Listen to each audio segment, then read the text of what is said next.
Hi, and welcome to another session of Searching for Answers, the program where we take a good close look at biblical stories and texts to figure out what they meant when they were first written and how that meaning can be interpreted for our lives today. So we're looking at the book of Ruth in the Old Testament now.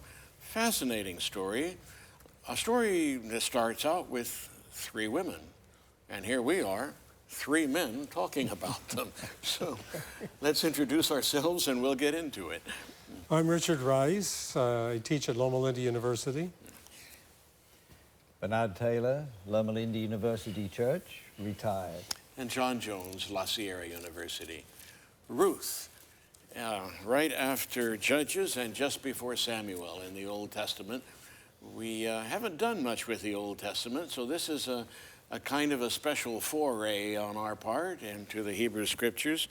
We've gotten into the text last time we had a conversation in chapter 1, and we've just gotten the story well underway. The story of Naomi, who with her two daughters find themselves bereft of their husbands. They're over in Moab, and Naomi has to figure out what to do about that. She is a stranger among these people and doesn't have a roof over her head, so to speak. So she decides to go back home to the land in which she was raised, in which her husband was raised, in Bethlehem, Judah. And now what happens to the daughters-in-law? We had read the story in chapter 1 down through about verse 14, but there are a number of pieces that we may want to pick up on just a little more as they are on the road along the way. Where shall we start on that? I'd like to start with verse 8. Yeah. And I'd like to background it in the context of what we were talking about last time. That is that the narrator continues all the way through verse 7 and into verse 8. Nobody but the narrator has spoken. Yeah. And then we hear for the first time from one of the characters. Verse 8, but Naomi said to her two daughters-in-law, go back each of you to your mother's house. May the Lord deal kindly with you as you have dealt with the dead and with me. The Lord grant that you may find security, each of you in the house of your husband. And I want you to try and hear the shock that these opening words sound for the readers. The Moabites were the sworn enemies of the Israelites. And Naomi's opening words, the opening words of the story say, may the Lord deal kindly with you as you have dealt with the dead and with me. And in the Hebrew, to deal kindly is literally to do chesed. Chesed, what is that? We have no direct English equivalent. This is the word for covenant loyalty. If you've read much of the Old Testament, you know how often people were making covenants, and keeping the covenant is called doing chesed. And here Naomi prays that the Lord may take a lesson from the way that these Moabite women have treated her and her family. These are the model. And you see, one of the key functions of stories in the Hebrew Bible is to answer the question, as it were, what is God like? Interesting. Answer, he is like a Moabite, two Moabite women who so graciously dealt with Naomi and their respective husbands and Elimelech. Well, no, he was off the scene before they came along. Here is a model for God. Yeah, and that model means breaking another covenant, the covenant that the Moabites have among themselves of absolute enmity against anything to do with Hebrew people, with Israel. Yeah. Well, I'm wondering about what Naomi says about God and what he's done to her or in her life a little later. And I almost get the feeling here, Bernie, you'll have to correct me if it's not faithful to the Hebrew.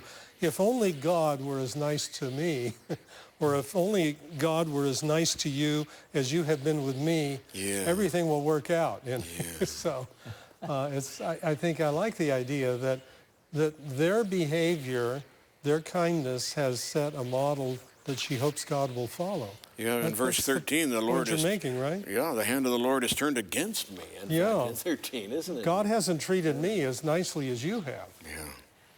But for those words to come from her lips, whether it's tongue-in-cheek or not, to have those as the opening words of the character of the story is really quite a step. And you see, these words only have meaning for us as they find themselves in human situations.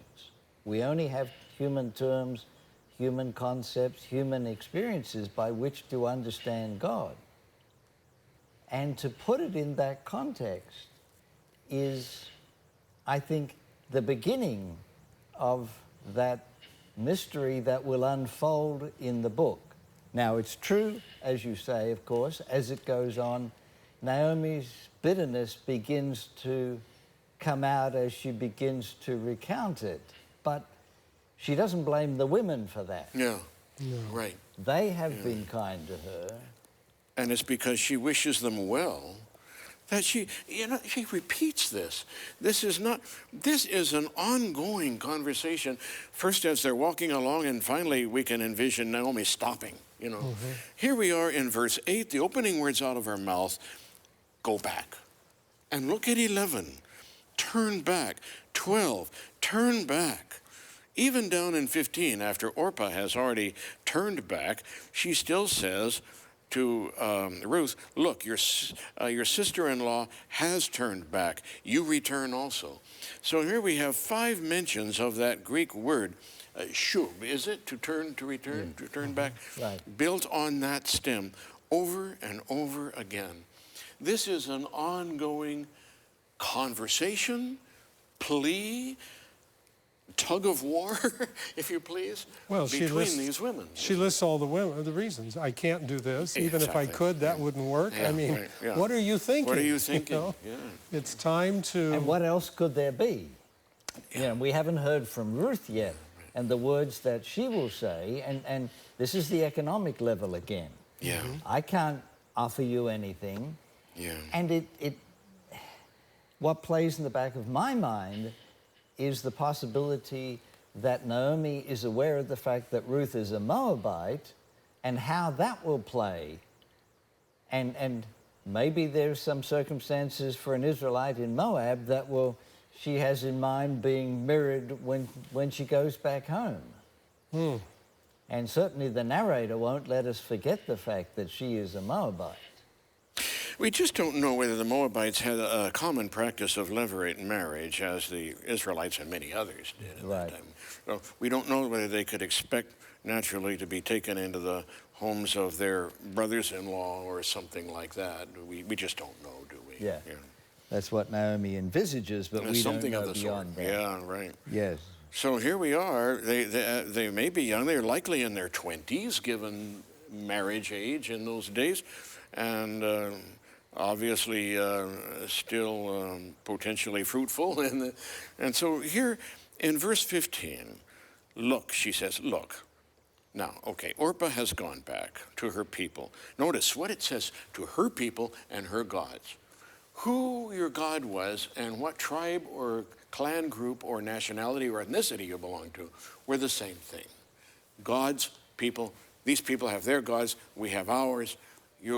This is no mere matter of a geographic transition, a migration from you're changing gods. Wow. That's a heavy trip, isn't it? Yeah. So here we have Ruth's answer. Before we get to that, anything else we want to pick up along the way here? As you say, Rick, she's listed the potentials, which are all lost potentials, aren't they?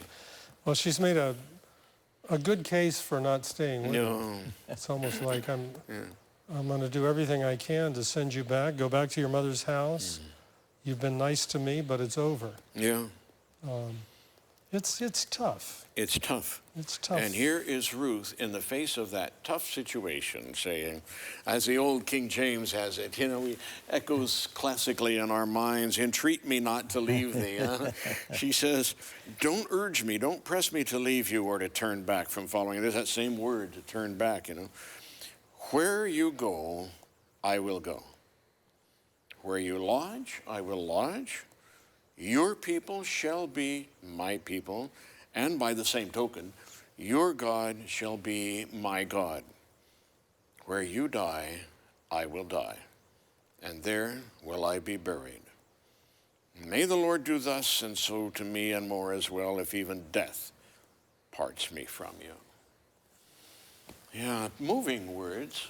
Yeah, you can see why these words have been set to music and others haven't. Yeah, right. It's, I don't know of a more profound or beautiful expression of personal loyalty in the Bible, is there? I mean, it rivals anything that we find in the Gospels about testimonies of loyalty to Jesus on the part of his disciples and things like that. It's a marvelous passage. It is. And it seems to have answered Naomi's, you know, I think the conversation was over when Ruth said, I'm going, and I'll be with you to the very end. Now I don't get the picture that Naomi was fishing for that or pulling for that. I think she really means it. She really wanted them to go the other way. So this sort of comes out of where? She's been the dutiful daughter-in-law, kind and probably obedient, but then it seems like out of nowhere, out of the depths of her comes this surprising expression of tremendous loyalty that And remember, not even death will part us. he was a Moabite. He's a Moabite, and Ruth is a Moabite. we are reminded of that. Yeah. This is, and in Judaism, Ruth is the ideal convert. She is held up as, this is, wow, you know. Really doing Doesn't it. get better than that. Right, yeah. Well, my own parents tell a story like this. They were each, when they were single, teaching on the faculty of one of our colleges back east, Atlantic Union College. And Dad, being the responsible man that he always was, wanted to be sure that he had a full faculty appointment, which he had just gotten during the summer, or at the beginning of the summer, at another one of our denominational colleges, what was then known as Washington Missionary College, and had gotten accepted into university for his master's study in his field of chemistry. Only then did he feel that he was in a position to approach my mother, who was by that time, had gone home for the summer in Florida to live with her, to return to her family, so to speak. Huh? And so he wrote her a letter and proposed by mail, actually, now that he was in a position to do so. Mom's reply was, well, have you looked at the memory verse this week? It was these verses. It was these verses. Dad looked at his quarterly. I think he already knew, but he looked at his quarterly. It was these verses. And this story was always resonated with them, hovered over their marriage to the end of their lives both. And they are indeed buried together here at Montecito in Loma Linda. We saw to that. Yes. So, you know, I tell the story not because it's so special, but because it's so common and because it's so powerfully meaningful and moving on many levels, isn't it? The idea of devotion, loyalty, affection which apparently even overrules the economic considerations. Naomi has the best interests of her daughters-in-law in mind. She really, I think, is indeed wanting them to thrive and have comfortable and good lives. But Ruth isn't going to settle for that, is she? Something about that bond, huh? And you almost get the picture that all the dire prospects that Naomi describes, she's willing to accept. Yeah. In other words, Yeah. we're Famine? widows together, and we may be that for the rest of our lives, but that's not going to change my commitment to stay with you. And it is a commitment. Yeah. It's a commitment, whatever you may say. And I expect that there has been no indication of this in any prior circumstances because there was no reason to do it. But now, in the face of parting, Ruth realizes that her future lies with Naomi, and nothing you will say will change me. Yeah. And when you make that sort of commitment, voluntarily, by your own choice, you stick to it, as opposed to somebody trying to force you to do something. And so now she's committed to whatever lies down the road. You know, it's like the marriage vows. She's Better or for worse. better for worse, sickness and in health. And that's Well, been- maybe it's a good thing that these verses, or it's a fortuitous thing that these verses are quoted, even sung in marriage ceremonies, because for people today, at least in contemporary society, marriages are not arranged. They are the result of people deciding to make a voluntary commitment to another person. Yes. And the power of that commitment can affect your whole life when you realize that I really meant it when I said it, and I've lived by it ever since. What's interesting is that we're not quite finished with the chapter. There's one more verse. Yeah. And this is fascinating. When Naomi saw that she was determined to go with her, she said no more to her. And here are two women, at least at the level of story, walking in silence. Now, you can say, well, it means he didn't say any more about that. But I'm not sure. In fact, I am sure because of, it's not the end of the chapter, it's the end of the section. Because where it goes, Naomi doesn't share the commitment yet. Yeah. Ruth is committed to Naomi, but Naomi has not committed. There is silence, and I think stony silence. So maybe she saw it not as commitment, but as stubbornness. Okay. You just won't take advice, will you? Yeah.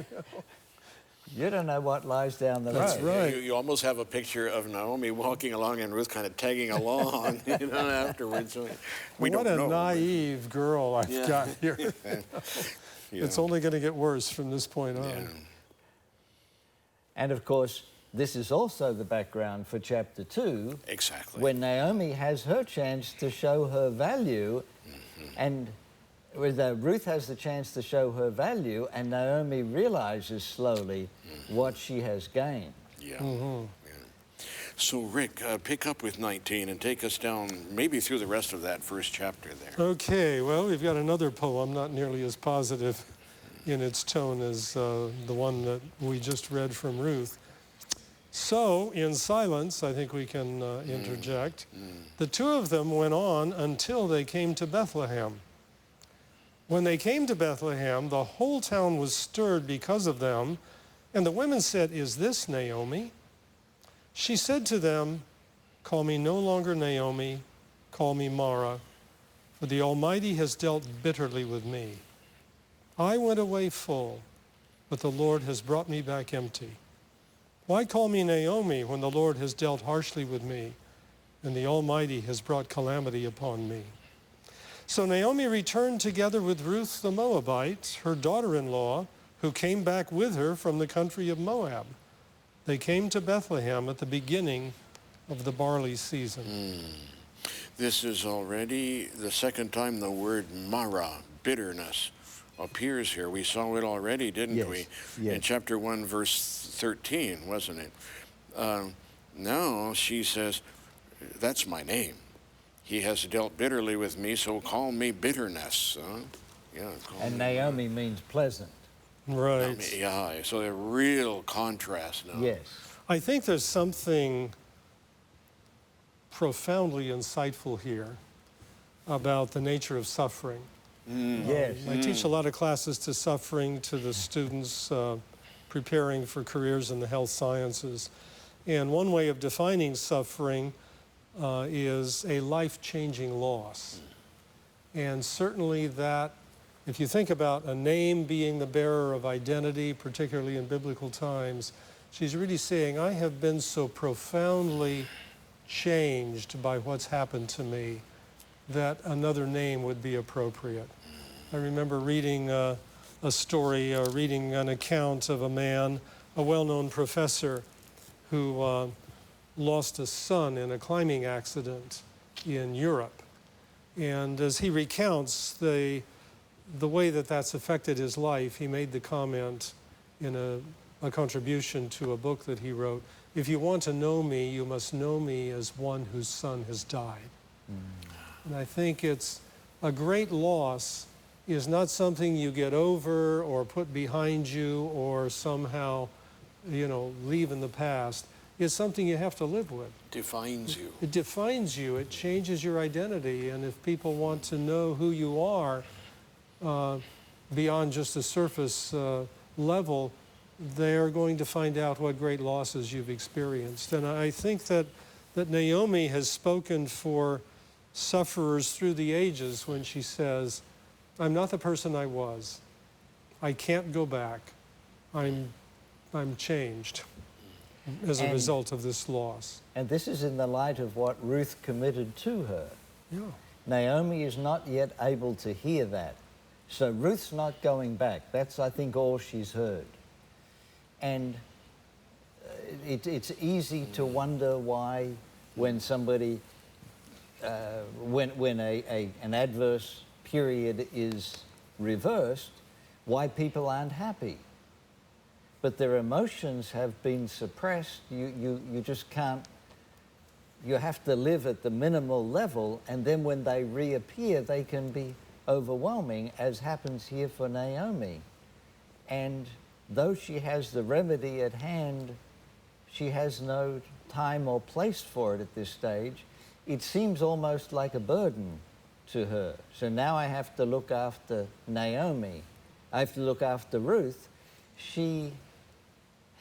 I don't know whether she'll be able to find work in Bethlehem and Israel, and how will this work out? She's a Moabite, now she's coming home with me, and...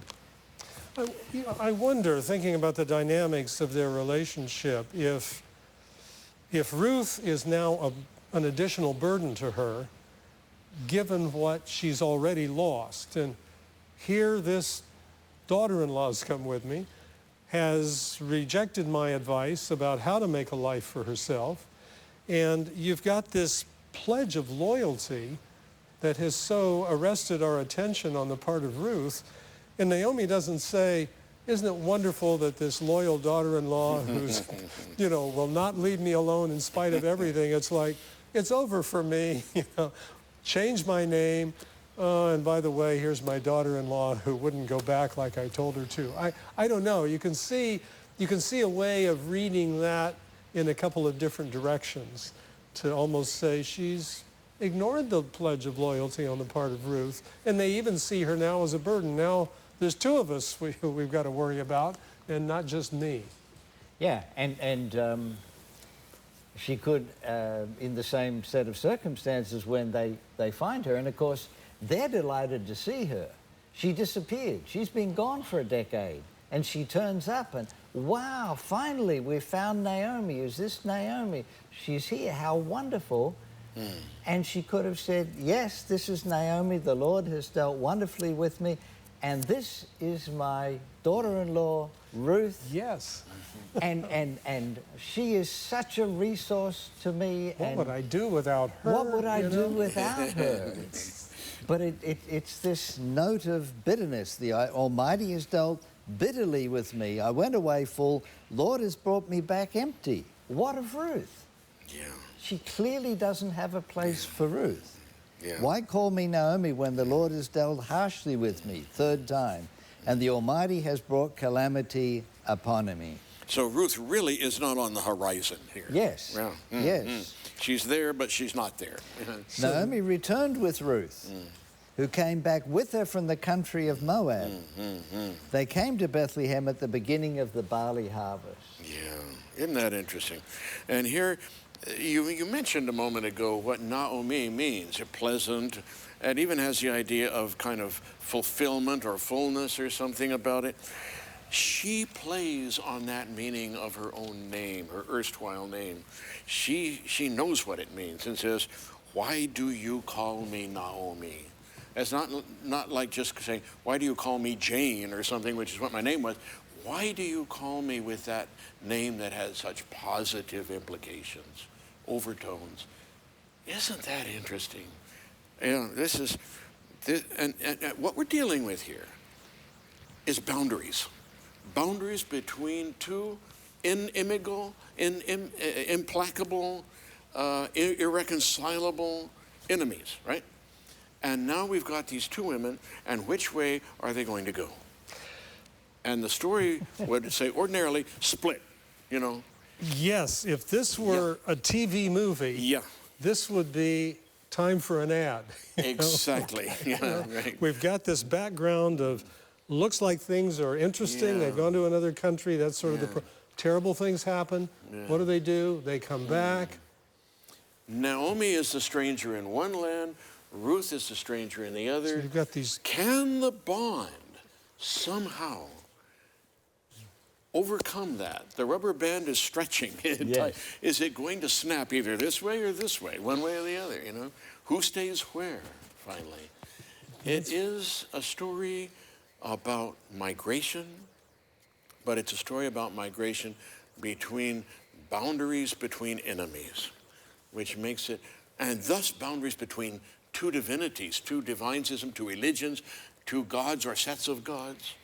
And so the whole universe is against them. The cosmic order is in their way here. And here they are. Yeah, you know, it's interesting. We've got the voice of the narrator now in verse 22 coming back in, right? Yep. And so this is an authorial kind of seam or summarizing report, isn't it? A summarizing report. So, ta-da, we start to hear the music now in the background, you know, the violin. So Naomi returned with Ruth, who came back from her country. They came to Bethlehem. It was the beginning of the barley harvest. Now, I'm stepping on your line here, John, but I can't help think that if this were a two-part movie, Monday night and then Tuesday night, the very end of Monday night would be verse 1 of chapter 2 to hook the audience to say, now, Naomi had a kinsman on her husband's side, a prominent rich man of the family of Elimelech, whose name was Boaz. Right. Tune in. Don't miss tomorrow. There's the hook. There it is. Well, we'll talk about it some more next time. Stay tuned. Stay tuned. This is Searching for Answers.